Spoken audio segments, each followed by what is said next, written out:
Everybody's heard the phrase, everyone makes mistakes. And everyone also knows that the human race is very egocentric. So it's not very surprising that when people make mistakes or can't think as fast as a computer, they don't blame themselves, but instead say that they are physically incapable. The belief is that there is gray matter in our brains that have not been tapped yet. And this is where we get the myth that we only use 10% of our brains. However, since I'm calling this a myth, you could probably assume that this is not true. And it's not. Because we all use every part of our brain. And most of the brain is active almost all the time. A quote from Dr. Boyd from Scientific American says, "Take the simple act of pouring coffee in the morning. Walking toward the coffee pot, reaching for it, pouring the brew into the mug, even leaving extra room for the cream. The occipital and parietal lobes, motor sensory and sensory motor corticals, basal ganglia, cerebellum, and frontal lobes all activate when we do this. Thus, even the smallest task takes ample activity and energy from the brain. The only time humans use 10% of their brain is when we're at rest or simply just thinking.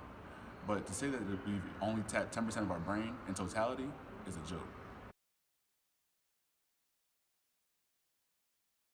Brain damage is always permanent. It was believed that each person was born with a certain amount of brain cells, so if you damaged any of them, you operated on a deficit for the rest of your life. Scientists even believed that the brain was unalterable once it was broken. Why this is not true? Actually, the brain can repair or compensate for certain losses and even generate new cells through a process called neurogenesis.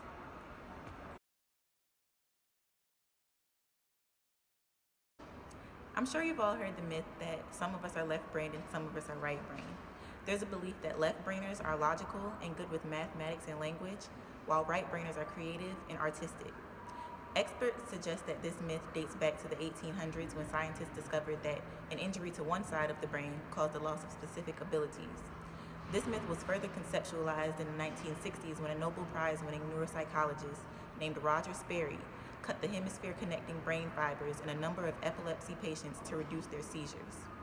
Then he decided to run an experiment to compare how the right and left hemispheres processed information differently.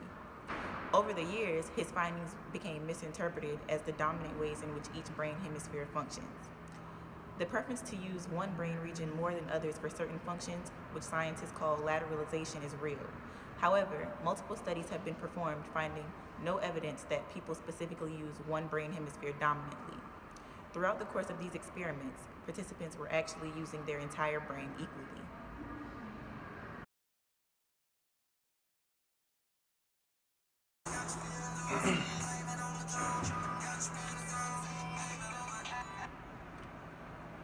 Does alcohol kill brain cells?